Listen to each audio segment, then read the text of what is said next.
Today we got a special treat. It's an interview, and my God, am I hot? But that's okay. It's we're in Arizona. We're visiting with Bear from Bear's Workshop. How cool is that? And yeah, it really is 99 degrees, but who cares? I'm Brian. It's My Tesla Weekend. We're gonna do an interview, and this is a fun one. We're doing a two-parter here. A two-parter. That's right. Part of the interview is going to be on this channel. Part of it's going to be over on Bear's Workshop, because if there's one thing better than exclusive content, it's double the exclusive content. So let me ask you, Bear, what got you into this? How'd you get started? Boredom. No, it's definitely not boredom. I'm always overloaded with work, but I have several businesses, and one of them I want to get out of. So I wanted to start a channel where I could maybe show things that I know. And the channel originally started off as a workshop channel, repairing things, fixing things. And as time went on and we started getting subscribers and started getting more things going on, I started seeing other things on YouTube, like Jeff Roberts, Joe Tegmeyer, and I would sell those flyovers. And I was like, wow, that's awesome. I wish I could fly over. I wish I had a drone that could do that. And Nikola had announced their site last year, and they really weren't doing much and it was going pretty slow. So I talked to my son Riley, who's the magic behind all the flights, and said, hey, would you be interested in doing this? And we could start filming the Nikola site. And I don't know how often we'll go, maybe a couple times a week. We'll see how much activity there is. And he said, let's do it. So we bought a drone. Big expenditure right there. Sure. But we said we got to do this and try it out. We need to expand the channel some more. Sure. So that's how we started doing it. The channel started just because I just didn't want to Didn't want to work. Didn't want to work. I mean, owning your own business is great that you don't have a boss, and I work from home, but having to deal with certain issues, and I'm not going to knock anybody on camera, because maybe some of my employees are subscribers, so I don't want to hurt their feelings. So yeah, I'd love to be doing something else. I'd love to be sharing the knowledge that I've picked up in my 86 years of life. Mm-hmm. I know I look good for 86. Well, some of them were concurrent years, so. Yes, just like prison. Yeah. So the fun thing about YouTube channels people don't realize is it's nothing like a job. It's fun all the time. It's super easy. It's never stressful. Nope. It's never expensive. It's always rewarding. You just pop up the videos like every day. It's kind of like going to the bathroom. I gotta go to the bathroom, poop, go to the bathroom. Oh, and I got another video, and there's no other work to do. There are channels like that, but yours is not one of them, and I like to think mine isn't either. It's an outrageous amount of work. It's an outrageous amount of work, but I'm having fun. I'm having fun with it too. Yeah. And I just want to keep going, see where it takes me, and maybe take me to a better place where I'm not going to lose my hair. Right. So how did you get started in all this? So I've been a Tesla fan for a long time, obviously. I've been looking at, investing, and I've been looking at cars. I've loved electric cars. I've owned an electric car, a very silly one. But you don't want to say what it is? 2008 Zen Electric. Eh? We'll have Riley put one up on the screen. It's really cool, but not practical. Sounds like a vacuum cleaner. Oh, it drove like a vacuum cleaner. Sucked. It sucked. It sucked really good. 35 miles an hour, baby, if you're really lucky. Yeah, okay. So, no, it was adorable, but it was horribly impractical. So I started following the different Tesla YouTubers, the bloggers and all that, and some of the subreddits. And then when the stock got down under 200, I bought as much as I could afford to buy and never looked back. And there's other channels that I've tried to work with in the past, tried to help them with their channels, and the timing didn't work out. And I wish I'd started my channel then. What a different trajectory my life would be on. But here we are. I finally, last October, launched my channel, and I'm trying to do things different than the other guys. And hopefully I reach enough people who find it interesting. Yeah. Okay, so yeah, you're approaching 10,000 subs, and that's pretty remarkable. Since you just started. Yeah, yeah. It's unfortunate because you always tend to compare yourself to the people who made it. Mm-hmm. You don't see all the people who didn't make it. So among the people who made it, I'm like, yeah, I tend to like to look down at people as opposed to look up at people. yeah, So okay, I passed them. Yeah, you're catching up with the China drone pilots real quick. Do you know that? Yeah. Yeah, they're in the like 8,000 to 9,000 range. Well, Jason we cheated a little bit. We started with 2,600 subs. Oh, that's right, because of all the other stuff you did before. Yeah. Yeah, but those were very hard earned. Those took you years. Yeah, it did. Yeah. So that's what I do, and then I brought my Excel spreadsheet prowess to the table to do all my other stuff. Okay. Yeah. So tell me what goes on one of your videos. You have like the construction update videos where you've got your spreadsheets, which, you know, I'm a spreadsheet guy. I like spreadsheets. I put in all my numbers in spreadsheets so I can read it and I know what's going on.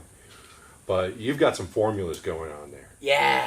You've got some things that you're using in Excel or whichever. Yeah, it's Excel. In Excel that I'm not going to touch on ever because I just don't want to because it hurts my head a little bit. So it was tricky. So I had to figure out. Watching them build Shanghai, I had the idea. Let's count how many footings are in, how many columns are up, and I never did it because I didn't have a channel. And what the hell would I do that for? Mm-hmm. And then in Berlin, I was like, oh my God, these are even easier to count. But why? What's the point? Why bother? So then when I had a channel, and Texas was early on, I thought, I can do this. I can predict with reasonable accuracy when this damn thing will be done. But I had to go back and watch so many hours of footage. Oh, yeah. And I had to figure out which things were important, and I had to put them together, and then I had to decide how to weight everything, and then I had to come up with a model and go backwards and test it, and it didn't work. And so I had to keep going back and testing it until the numbers going back, looking forward, would actually get me to the right place. So when I started it in December, and I said, and we've got a dozen vertical columns at this point, and I'm going, it's going to be done on December 18th of 2021. People are like, well, that's cute. That is adorable. I think that's wonderful that you think that. But you're not in construction, you have no idea what you're talking about, and you can't know what you're talking about. And I agree. Give me suggestions. Give me better math in the comments. No one ever gave me better math. And here we are, 35 weeks later, and as of the last update, we were still within 4 days of that target. That's ridiculous. That's an Excel spreadsheet, baby. Yeah, well, here's my prediction. I think you're wrong. I don't think it's ever going to be finished. I think they're going to keep building. They're going to keep building. Yeah. They're going to build other buildings, and they're going to be like, well, let's connect this building to this one. Just like Giga Shanghai. Yeah. Giga Shanghai. When will it be? People were saying to Jason Yang and Wu-Wah, what are you going to do when it's done? And I don't know if they ever understood that it's not a thing that gets done. Yeah. So since we're talking about factories, and you do really great coverage of the Nikola factory, obviously, but also Lucid, even though they're kind of difficult about a number of things, which you can explain on your channel. I'm not even going to go into. So here's my question for you. Who's going to have a vehicle on the road in customer hands first? Nikola, Lucid, the Cybertruck, not the Y or anything else, the Cybertruck, or Extra Points Lordstown Motors. I sold my stock at Lordstown right at the right moment. Lordstown. Yeah. They're not dead yet. Yeah, they are. They are. So, but which one? Who do you think will actually get a customer? You're talking about delivery? a customer actually driving. A customer, like even entering a production a number of 5 or 10 or 20. Lucid, Rivian. Oh, sorry, Lucid, Rivian, Nikola, or Cybertruck. Well, Cybertruck's definitely not going to happen. It's not going to be in Q3 for damn sure, and Q4 is looking pretty unlikely. I've got my Cybertruck ordered. Mm-hmm. My wife is thinking about ordering a Cybertruck. Mm-hmm. Because I am a Tesla fan. I am a fanboy. Right. But I'm not a fanboy to the point where I'm not going to look at things honestly. Okay, I've got my Cybertruck on order. My wife's thinking about a Cybertruck. I love Tesla vehicles. I love the energy aspect of it. I think the solar is great, even though they told me that they wouldn't put solar on my house because of another story. Doesn't really, not that exciting. Okay. But I want to root for Tesla because I want to get my Cybertruck. Right. And if they start delivering like next quarter, I'm still not getting mine until January of 2024. Right. So there's odds I may not be alive. Right. So, right. Sorry, that's just the way it is. Rivian, well, I don't think they're going to have anything in customers' hands for a little bit. They still have another factory to build. So what about Nikola yeah. and Lucid? Yeah. Well, I don't know. After today's experience, Lucid may have a car on the road tomorrow, and we just don't know about it. Yeah. For all we know, they could already be out there. Well, thing is, by the time There could be 198 cars that have been delivered to investors, and they're leaving them in their garage because they don't want anybody to see them because they weren't supposed to be made. When you have a car that exciting, you have to keep it on the down low. Yeah. So by the time this comes out, I'm confident those 3-4 videos will have run. Yeah. Of our amazing mutual exclusive that we got at the factory in Arizona here, at the Lucid factory. That was fascinating. But Yeah. between Rivian and Lucid, or between Lucid and Nikola, and these are very different products. One is a Semi. But Yeah. So Nikola's first vehicles coming out are going to be prototypes, and they're not going to be put on the road and put in customers' hands. Now, if our meth head friend is correct, Lucid's already got cars out there. Yeah. So a couple things. He's not correct. I think we can fairly say that. It's not my job to fact check a person who provides information that juicy. I just have to repeat it as it is. But for the but Nikola will be making customer deliveries. The prototypes can go to customers. Prototypes are prototypes, and sometimes you don't want to put them out because they're not exactly ready. But so at the Port of San Diego, I think it's BYD or maybe Cascadia. They have electric trucks in operation. Those are hand built. Those are prototypes. So it's possible. I mean, I'm not going to say that they are because we know that there's prototypes of the Lucid cars out there. We've seen them, but they're not going to deliver them to anybody. That's true. That's true.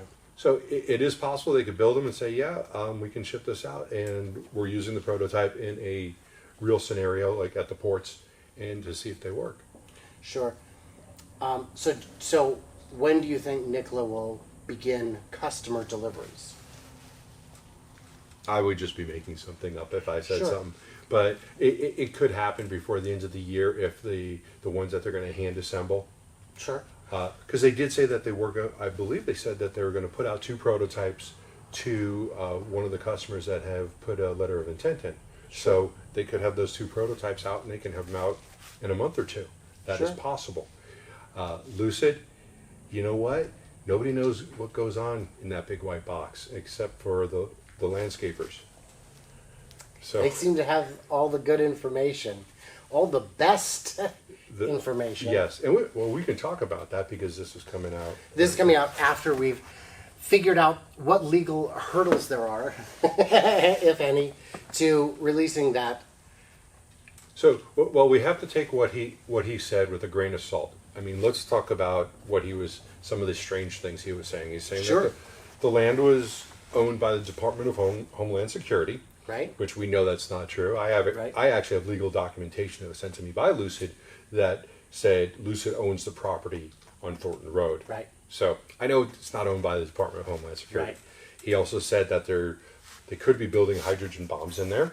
He doesn't know. He said, for all I know, they could be building hydrogen bombs, but he said it twice. Yeah, well, off camera, he had said it to me another time. Right. Well, then he said it once on camera. Yeah, and I said, I don't think we need any hydrogen bombs. He goes, oh, yeah, we do. Something's coming. He did say that. Yes. I did hear that. We didn't get that on camera. You know, Casa Grande landscapers, they're in the know. They keep their ear to the ground, mostly because they're really high. I mean, when I'm looking for national security information, that is where I go. Yeah, they know all the good stuff. So, Brian, I know our time was limited here. You've got a lot going on in your travels, which really sounds awesome. I wish I could do that. Just abandon everything, my family, my home, and just travel the country.